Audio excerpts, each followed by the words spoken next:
He spent his retirement savings helping his son build a dream.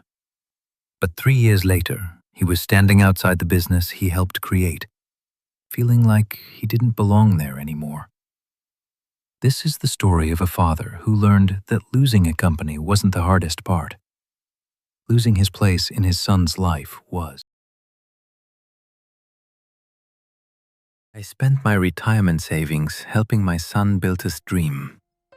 3 years later, I was standing outside his office building like a stranger. I was looking at the sign above the front door, Daniel Carter Auto Restoration. My son's name, the company name, the business I helped create, the place where I spent nights painting walls, installing equipment, and eating cold sandwiches on a garage floor. And there I was, standing outside like I didn't belong.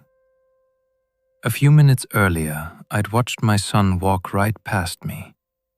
He saw me. He knew I was there. But he didn't stop. That hurt more than I figured it would. Not because I wanted special treatment, not because I needed everybody inside that building to know who I was. I just wanted my son to look at me like his father, not like a problem he needed to deal with. Eventually, he came back outside. "Dad?" His voice was quiet, almost careful. "What's going on?" I looked at him. "What do you mean?" He glanced toward the building, then back at me. "I didn't want you finding out this way." I felt my stomach tighten. "Finding out what?" He took a breath. "The company is changing." I waited. "What does that mean?"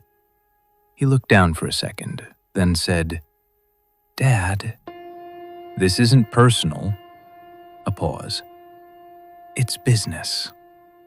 I don't think I'll ever forget that sentence, because right then, I realized my son and I were standing in the same place, but we were looking at two completely different things. To him, it was a company. To me, it was something we built together. My name is Robert. I'm 66 years old. For most of my life, I was a mechanic. Spent almost 4 decades fixing things. Engines, transmissions, old trucks people had already given up on. I liked working with my hands because there was something satisfying about taking something broken and making it run again. My wife, Linda, used to joke I trusted engines more than people. She wasn't completely wrong. We were married 38 years. She was the kind of person who remembered everybody's birthday. The kind who kept extra food in the freezer, because she always figured somebody might stop by. Our house was never fancy, but it was always full. 2 years before all this happened, I lost her. After 38 years together, you don't just lose a person. You lose all the little things you never noticed were holding your days together. The empty chair, the second coffee cup you don't need anymore, the quiet house when you walk through the door. Retirement was supposed to be the easy part. That's what everybody told me. No more alarm clocks, no more dirty work clothes, no more long days under cars. But nobody tells you what happens when the thing you've done your whole life just up and disappears. When work goes away, sometimes a piece of you goes with it. And for a while, I wasn't sure what I was supposed to do next. Then Daniel came to me, my son. Daniel was 38 when all this happened, but when I think about him, I still see the kid who used to sit on an old milk crate in my garage. He was always fascinated by cars, not just driving him, understanding him. He wanted to know why something worked, why it failed, how to fix it. When he was 10 years old, he'd sit beside me while I worked. I'd reach out my hand. 3/8 socket. He'd dig through the toolbox. Here. I'd look at it. That's a 1/2 inch. He'd look down. Sorry. Then he'd hand me the right one. We did that for years, small moments. Didn't seem like much at the time, but those are the ones you remember. I still remember the first time he fixed something by himself. It was an old lawnmower. He spent a whole afternoon taking it apart. Most fathers would have worried he was gonna make it worse. I just watched. Eventually, he pulled the cord. Engine started. He looked at me like he'd just discovered something important. That look stuck with me. Maybe that's why everything that happened later hurt so much. 'Cause I wasn't just seeing Daniel as my son. I was still seeing that little boy standing next to me in that garage. After I retired, Daniel started talking about opening his own business, an auto restoration shop, classic cars, custom work, the kind of place where people cared about details. He had the talent, he had the experience. What he didn't have was money. One evening, he came over to my house. We sat at the kitchen table, same table where we'd had hundreds of conversations over the years. He had a folder with him. Inside were business plans, numbers, estimates. I could tell he was nervous. I know it's a lot. I opened the folder, looked through the pages. You've thought about this? He nodded. For years. I looked at him. Then he said something I never forgot. I just need someone who believes in me. I didn't hesitate. Maybe I should have. Maybe I should have asked more questions. Maybe I should have looked at the risks a little different. But I was his father, and fathers are supposed to help their kids get further than they did. That's what I believed.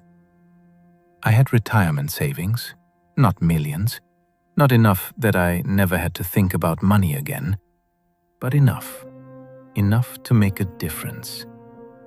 I invested in the business, a good chunk, more than I probably should have, but at the time, I didn't really see it as an investment, not really. I saw it as a chance, for him, for us, for the future. I still remember the first day we got the building. Old shop that needed everything. Paint was peeling. Concrete floor was cracked. Lights flickered. Most people would have looked at that place and seen a headache. Daniel looked at it and smiled. This place is gonna be something. I looked around, at the empty walls, the dust, the busted shelves, and I believed him. 'Cause I wasn't just looking at an old building. I was looking at my son getting his shot. We spent weeks fixing that place up.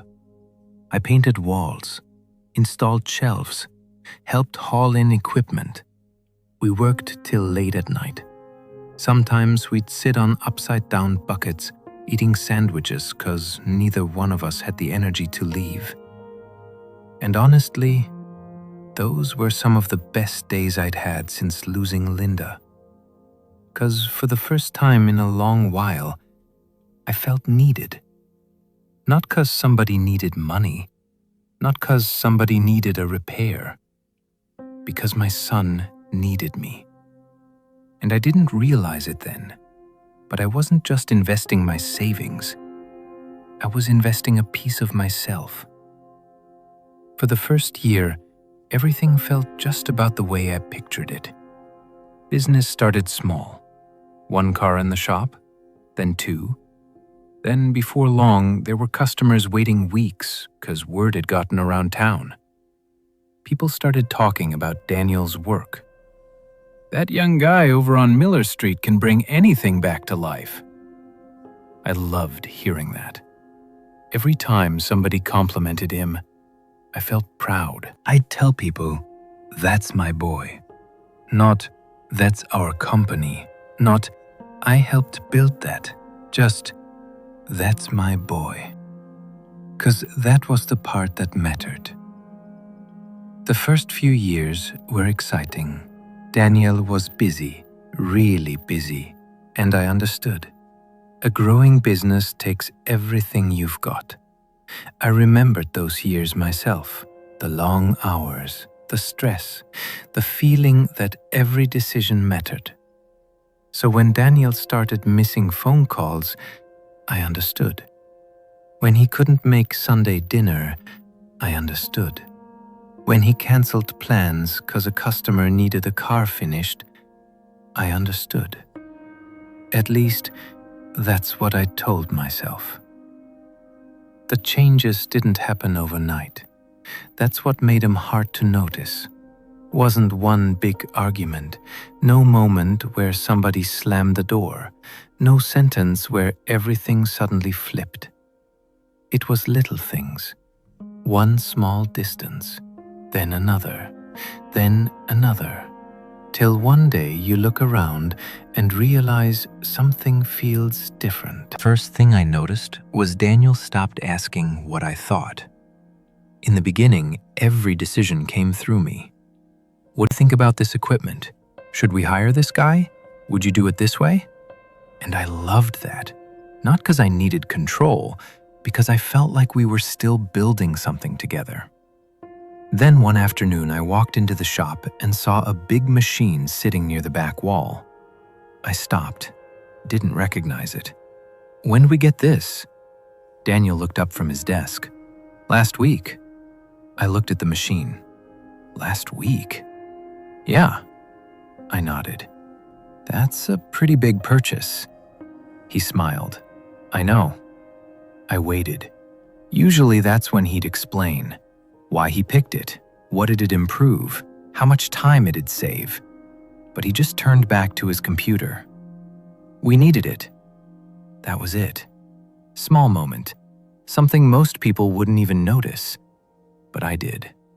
A few months later, I found out there'd been a meeting with one of our suppliers. Only heard about it because an employee mentioned it.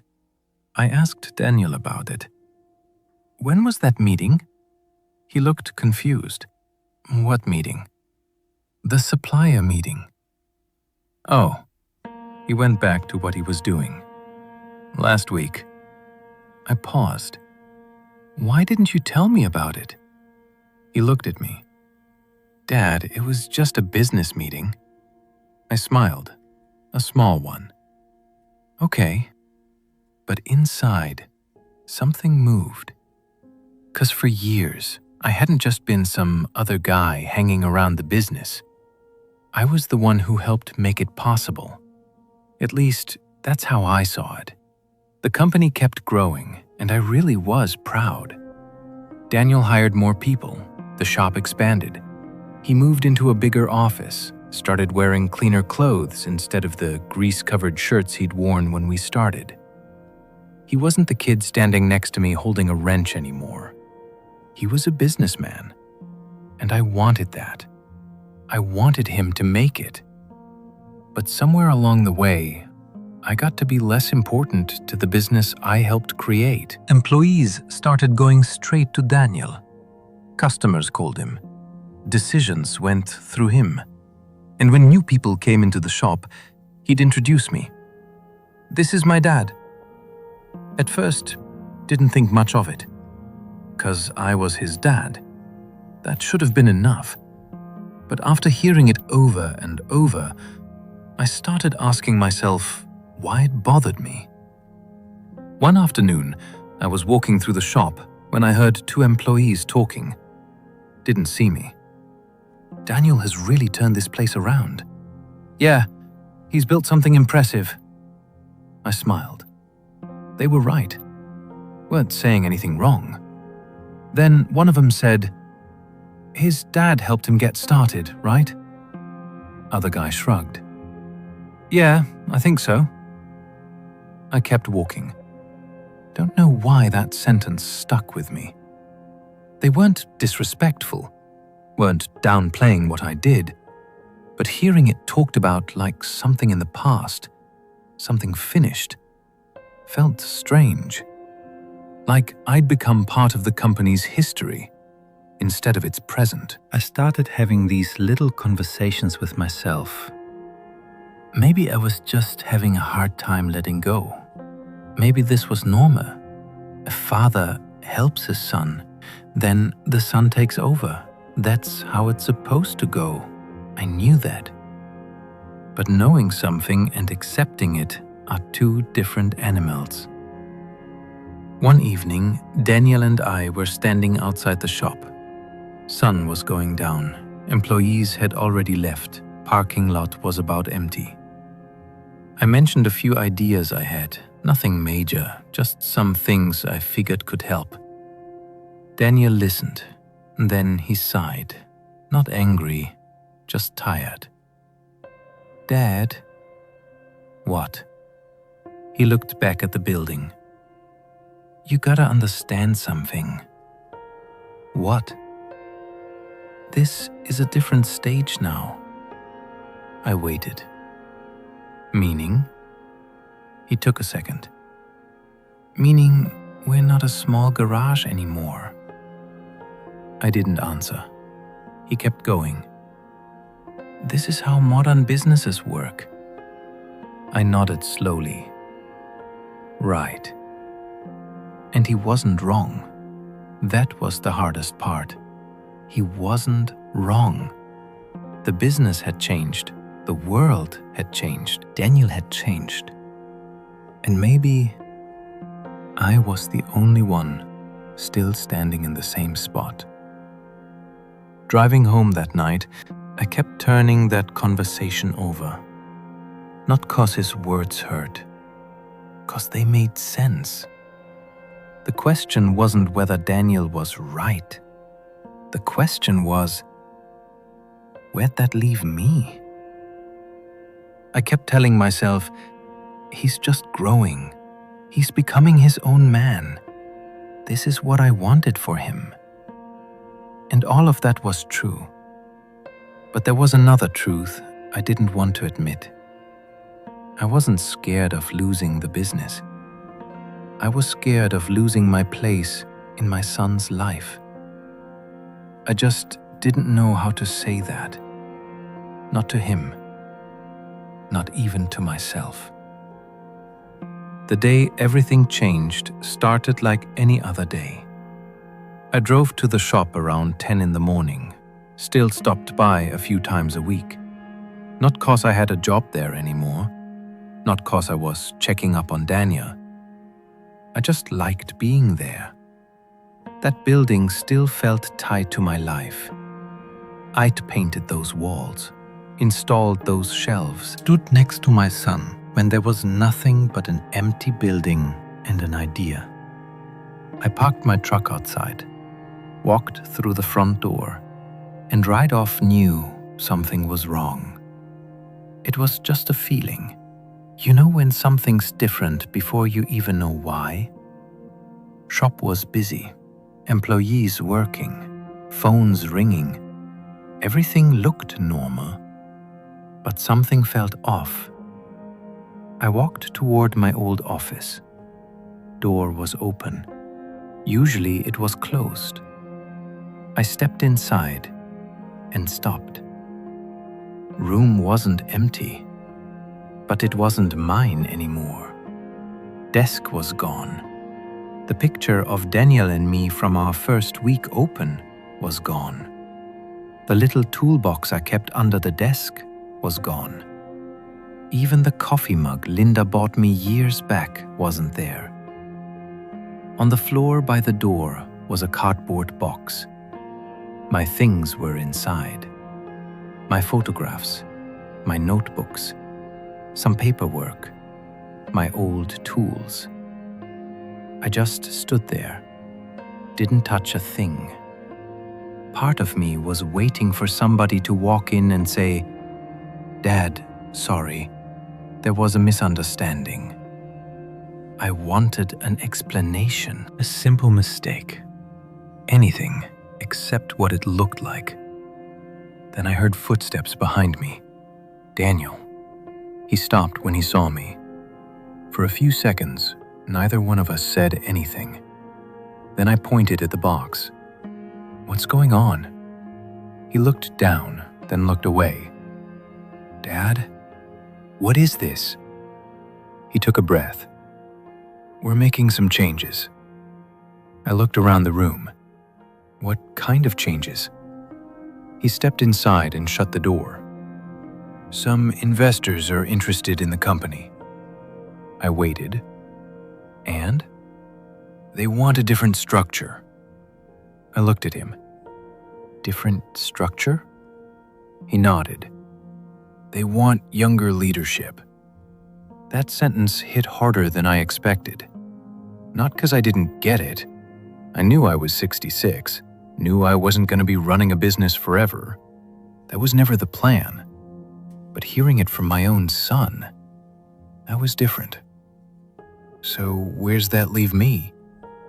Daniel didn't answer right away. He looked uncomfortable, like he hated being part of this conversation. Finally, he said, "Dad, this isn't personal," a pause. "It's business." I don't remember much about the drive home. Remember sitting at a red light. Light changed, cars behind me started moving. And I realized I was still just sitting there. Remember turning onto my street, pulling into the driveway, turning off the engine. But I didn't get out, just sat there, looking at the house. Same house where Daniel grew up. Same driveway where I taught him to ride a bike. Same garage where we fixed his first car. Same spot where he first told me he wanted to build something of his own. And for the first time in my life, I wasn't sure where I belonged. That night I was angry, real angry. Walked around the kitchen, going over everything again. The money, the time, the weekends, the late nights, the years I spent helping build that business. And then I thought something I didn't much like hearing myself think. After everything I did for him, I stopped. 'Cause even right then, I knew that wasn't the whole truth. I didn't help Daniel expecting him to pay me back. Didn't help him 'cause I wanted control. I helped him 'cause he was my son. But somewhere along the way, I'd built up an expectation. Not a financial one, something a lot harder to admit. I expected to always have a place there, a seat at the table, a reason to walk through those doors and know I belonged. And all of a sudden, I wasn't sure that seat still existed. The next few days, I wanted to call him, wanted answers, wanted to ask, "Why didn't you tell me? Why'd I have to find out this way? Did you ever see me as a partner?" Picked up my phone more than once. Every time, put it back down. 'Cause truth was, I wasn't even sure what I wanted out of that conversation. An apology? My old spot back? A reason? Maybe I wanted something a lot simpler. Maybe I just wanted to hear my son say, "Dad, I still need you." Instead of calling Daniel, I called Mark. Mark was the accountant who'd helped us when we started the business. He knew the numbers, knew the paperwork, and most important, he wasn't family. I didn't ask him to take my side, didn't ask him to tell me Daniel was wrong, just asked one question. Did something happen that I don't know about? Long pause.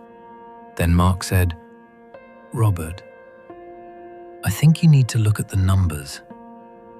Wasn't the answer I expected. "What do you mean?" "The business is doing well. Daniel's built something valuable." I felt myself getting defensive. "So?" Mark was quiet a second. Then he said, "He's also trying to get it ready for the future." I didn't say anything. He kept going. "He's not hiding money. He's not trying to take anything from you." And honestly, that was the last thing I wanted to hear. 'Cause anger's a lot easier when somebody's clearly wrong. "But," I asked, Mark sighed. But I think you and Daniel are looking at two different things. How? You still see the garage where you and your son started. A pause. And Daniel sees the company it turned into. I sat there quiet, because I didn't like those words, but I couldn't pretend they weren't true. That evening, I went back to my old garage. Not the business, my garage, the one behind my house. The one where Daniel used to sit on that milk crate. The one where he learned how engines worked. The one where the whole dream got started. I opened the door. Smell hit me right off. Oil, wood, old metal. Memories. On the shelf was something I hadn't looked at in years. The first sign we ever made for the business. Hand-painted, a little crooked. Daniel and I made it together. I picked it up, ran my fingers over the old paint, and for the first time since he'd pushed me out of the company, I asked myself a question I didn't want to answer. Maybe I wasn't just hurt because my son pushed me away. Maybe I was hurt because I was still holding on to the version of him who needed me. I spent the next few weeks trying to figure out what happened, not just what Daniel did, why it hurt so bad. At first, I figured the answer was simple. My son cut me out of the business I helped build. That was the betrayal. But the more I chewed on it, the more complicated it got. Because Daniel hadn't stolen from me, hadn't hidden money, hadn't taken the company and walked off. Business was actually doing better than ever. More customers, more employees, more opportunities. The thing I'd spent years helping create was succeeding. And somehow, that made it harder. Because if the business was failing, I could have blamed the decision, could have said he made a mistake. But he hadn't. He'd built something real. One evening, I sat at my kitchen table with the original paperwork from when we started. The first business plan, the equipment receipts, the early numbers. Read through every page. And slowly, I started seeing something I'd been avoiding. Daniel had built something too, not just me. I opened the door, but he walked through it. He took the risks. He made the decisions. He worked the long hours when I wasn't there. He carried the weight. I didn't want to admit that, because admitting it meant accepting something painful. The business didn't belong to me anymore. It belonged to him. A few days later, I called him. Can we talk? Pause. Yeah. Not at the shop. Another pause. Okay. I knew right where I wanted to meet. The old garage, the place where everything started. When Daniel got there, he stood in the doorway a moment, looked around. The old workbench, the shelves, the tools hanging on the wall. Same place where he used to sit on that milk crate and hand me sockets. You still have that? He pointed at the old toolbox. I smiled. Of course. He shook his head. You never throw anything away. I looked around. That's not true. He smiled. You still got things from when I was 10. Those are important. He laughed quiet. For a few seconds, it felt normal. Not like two people gearing up for an argument. Not like a father and son trying to justify themselves. Just us. Then the silence came back. I looked at him. I want to understand something. He nodded. Okay. Was I that hard to work with? Daniel looked down. No. Then why? He took a deep breath. Dad, I didn't know how to tell you. Tell me what? He rubbed his hands together, same nervous habit he'd had since he was a kid. I knew this was gonna hurt you. I didn't say anything. He kept going. Every time I thought about changing things, I pictured you thinking I wasn't grateful. That caught me off guard. Why would you think that? He looked at me. 'Cause you gave me everything.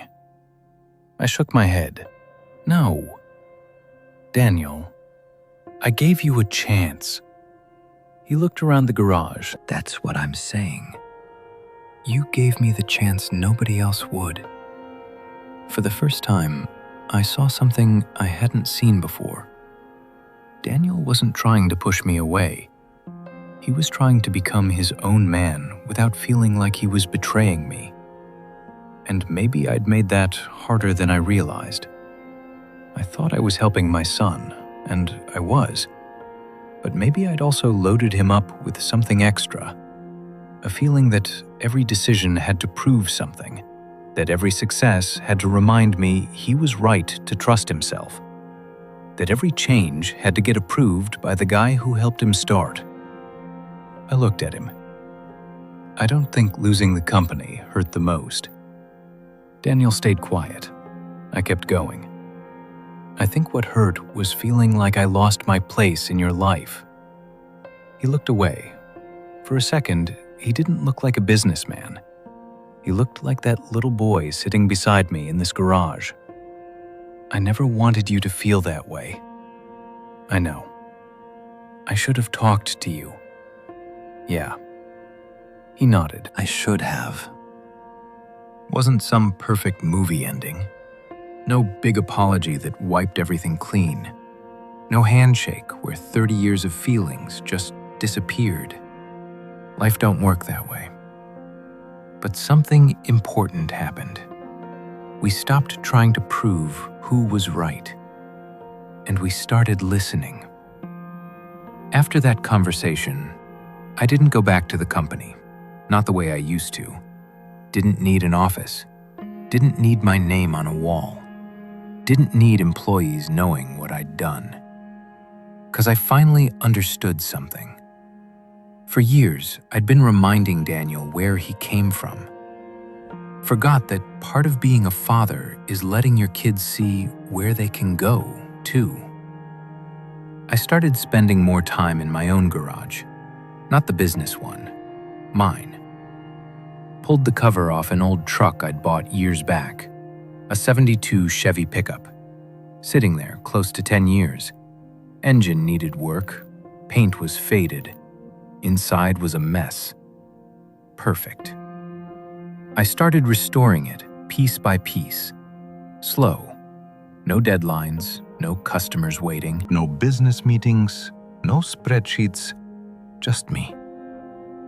My grandson started coming over sometimes. He'd stand beside me, wearing safety glasses too big for his face. "What are you doing?" "Trying to get this old truck running." "Why?" I laughed. "Good question." Handed him a rag. "'Cause some things are worth fixing." He thought about that, then wiped the same spot on the truck for about 10 minutes straight. I didn't correct him, just watched. 'Cause I realized something. For years, I'd been teaching Daniel how to build things. Now I was learning how to just be there. Daniel started stopping by too. Not to talk about the company, not to ask my opinion, not 'cause he needed something, just 'cause he wanted to. Sometimes he'd bring coffee. Sometimes he'd sit in the garage an hour and say almost nothing. And honestly, those were some of my favorite visits. 'Cause there was no pressure anymore. No expectations, no business. Just family. Months later, I drove past the shop. Hadn't planned on stopping, but I saw Daniel outside, showing a young mechanic how to work on an engine, same way I'd shown him years back. I parked the truck, walked over. He looked up. "Dad." "Hey." The young mechanic smiled. "Is this your father?" Daniel looked at me. For a second, I wondered what he'd say. Then he smiled.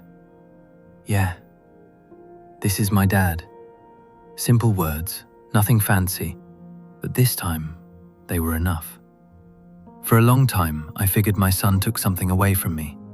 The business, the position, the dream we built together. Looking back, I think I had it wrong. Maybe he wasn't taking something away. Maybe he was finally standing on his own. Maybe he was doing exactly what I'd spent my whole life getting him ready to do. I just didn't realize. I was still holding onto the bicycle after I'd already taken off the training wheels. And maybe the hardest part of being a father is knowing when to let go. A few weeks later, Daniel and I sat in the old garage, 2 cups of coffee on the workbench. No business talk, no numbers, no decisions, just quiet. The good kind. The kind fathers and sons share when they don't need to prove anything to each other anymore. And for the first time in a long while, I wasn't thinking about what I'd lost. I was grateful for what was still there.